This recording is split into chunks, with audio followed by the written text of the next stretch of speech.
Hi hello welcome to post 360. నేను మీ మురళీ రాపల్లి. నేను మన డిప్యూటీ సీఎం గారు మహారాజా శ్రీ పిఠాపురం ఎమ్మెల్యే గారు జనసేన అధినేత గారికి ఒక రిక్వెస్ట్ చేయాలనుకుంటున్నాను. సార్, మీరు 2 లక్షల పుస్తకాలు చదివారన్నారు. మేము కూడా ఎర్రబాగులలాగా అన్ని నమ్మేశాం.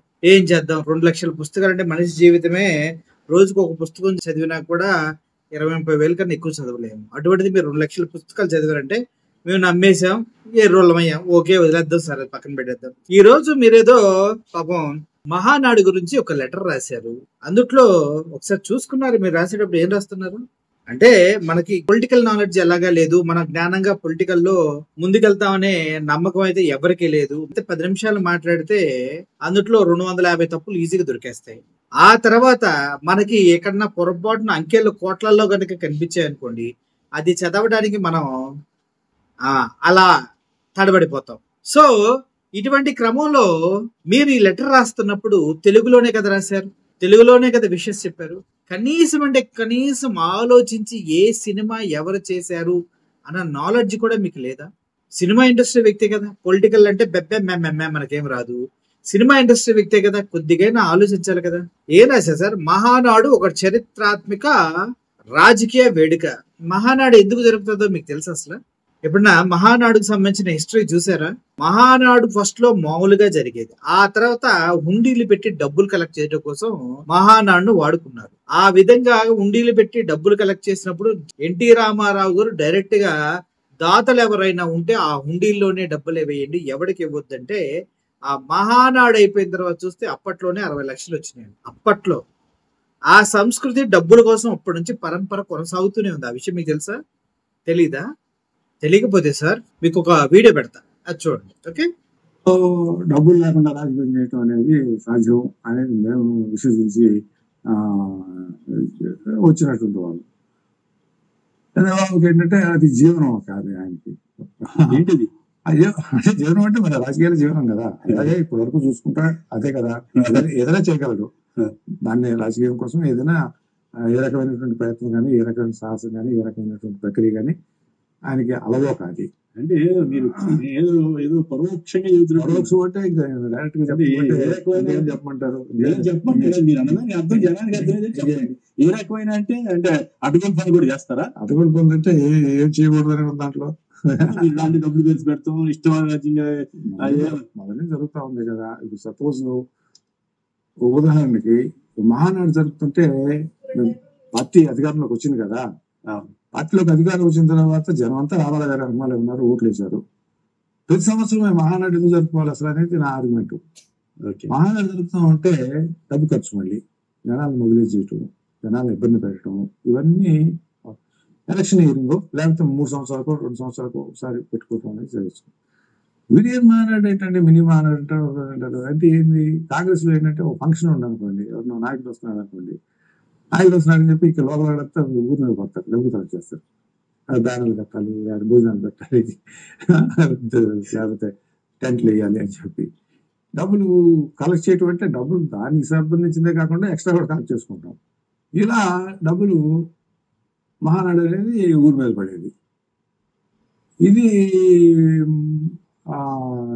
87 కానీ నాకు అర్థం కాల.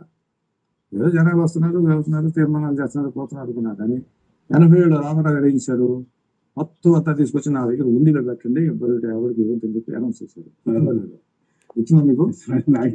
విజయవాడ మహానాడులో ఉండీలు లాగా పెట్టించి ఎవరన్నా ఒక ఇండస్ట్రీస్ వస్తే జనం వేసింది కాదు, ఎవరన్నా వస్తే డబ్బులు ఇస్తే దాంట్లో ఏంటని చెప్పి అప్పుడు ఆ మహానాడికి ఖర్చు ఒక 60 లక్షలు మిగిలింది. ఉండీల్లో వేస్తే అంటే 60 లక్షలు మహానాడు ఖర్చు పోవడం వీళ్ళట్టుగా. అంతకుముందు లెక్క చదవలేదు మాకు. నిజమా అంటే లెక్క అంటే లేదనే కదా ఆయన ఉండలేమని చెప్పింది. అలాగే ఉంటే 60 లక్షలు పెట్టి గడ్డిపేటలో పార్టీ ఆఫీస్ కట్టిన సంగతి మనకు తెలుసు కదా. ఏమైపోయింది అంతకుముందు. అలా ఉంటవి డబ్బు రాజకీయాలు అని చెప్పడానికి ఉదాహరణ చెప్పారు. కానీ ఉదాహరణ చాలా అర్థం వచ్చేదని చెప్పారు. అది అర్థం వచ్చేటప్పుడు అర్థం ఉంది కాబట్టి చెప్పాను. అది అంటే అంతకుముందు చంద్రబాబు నిర్వహించారు కాబట్టి అని మీకు అనుమానమా? 100% నాకు డౌట్ ఏముంది. నేను 89లో నేను నిర్వహించాను. 89లో 30 మంది ఓకే, మహానాడు భవిష్యత్తు అది. అయితే ఆ మహానాడు గురించి చాలా గొప్పగా రాశారు, కానీ ఎన్టీ రామారావు సినిమాలు నటించిన సినిమాలు కూడా మీకు తెలియదా?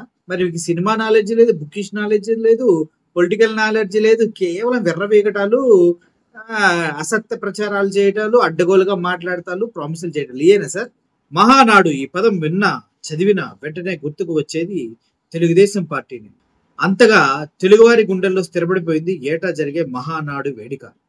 రాయలసీమ గడ్డపై కడపలో అంగరంగ వైభవంగా మహానాడు చరిత్రాత్మక రాజకీయ పండుగ నేడు ప్రారంభమైన శుభవేళ నా పక్షాన, జనసేన పార్టీ పక్షాన తెలుగుదేశం జాతీయ అధ్యక్షులు గౌరవనీయులు శ్రీ నారా చంద్రబాబు నాయుడు గారు, గౌరవనీయులు విద్యాశాఖ మంత్రి శ్రీ లోకేష్ గారికి నా హృదయపూర్వక శుభాకాంక్షలు. ఈ సందర్భంగా చంద్రబాబు నాయుడు గారి నాయకత్వం ఆంధ్రప్రదేశ్, తెలంగాణ రాష్ట్రాల్లో పార్టీకి రాష్ట్ర అధ్యక్షులుగా సేవను అందిస్తున్న శ్రీ పల్లం శ్రీనివాసరావు గారు, శ్రీ బక్కిని నరసింహులు, వీళ్ళందరికీ శతాభివందనాలంట.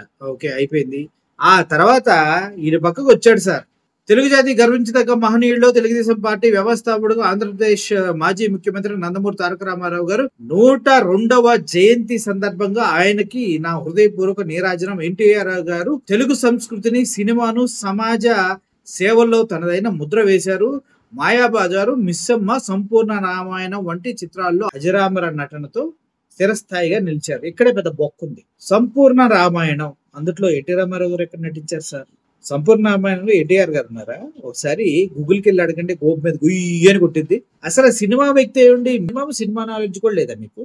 సినిమా నాలెడ్జ్ లేదు, పొలిటికల్ నాలెడ్జ్ లేదు, ఏ నాలెడ్జ్ అంతా బెప్పం బెప్పం. బెప్పం టీవీ అని ఒకటి వస్తుంది సార్ ఈ మధ్య, దాంట్లో బాగుంటాయి అన్ని.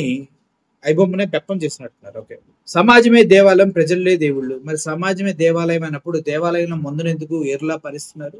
సమాజంలో జాతి వివక్ష కొద్దీ నీ కాన్స్టిట్యున్సీలో దళితుల్ని పక్కకు తోసిస్తే మరి ఎందుకు మాట్లాడాల? దేవాలయంలో దేవుళ్ళేగా అందరూ, మీరు ప్రత్యేకమైన దేవుళ్ళ అని మీకు కిరీటాలు ఉన్నాయా అనే అక్షర సత్యాన్ని, ఆలోచన, రాజకీయాల పట్ల ఎన్టీఆర్ గారు దృక్కోణాన్ని తెలియజేస్తుంది. ఆయన కుందులేండి, మీకు ఎక్కడుంది? మీకు లేదు. 2 రూపాయలకి కిలోపోయి ఆయన చెప్పిన మొత్తం చేశారు. మొత్తానికి సంపూర్ణ రామాయణంలో బాసు పవన్ కళ్యాణ్ బాసు సంపూర్ణ రామాయణంలో ఎన్టీ రామారావు నటించలేదు. దయచేసి మీరు ఎవడో కొట్టింది యాజ్ స్టేజ్ గా ఇక్కడ పెట్టకండి. నవ్వుతున్నారు, దేంతో ఊతున్నారు కూడా అర్థం కావట్లేదు జనాలు. ఆ ఊపుడు, ఆ ఊదులు మేము తట్టుకోలేకపోతున్నాం. పవన్ కళ్యాణ్ అంటేనే ఆయన లోపల నుంచి తీస్తున్నారు, అర్థమైంది కదా? సో దయచేసి ఇటువంటి అచ్చు తప్పులు ఫ్యూచర్ లో చేయడానికి మీరు చేసుకున్న ప్రణాళిక వేసిన తప్పులు అవి మొత్తం ఆపేయండి. చరిత్రలో చరిత్రహీనులుగా నిలిచిపోకండి, అర్థమైంది కదా? Thank you for watching this video. Murali సెన్ గప్. Thank you so much.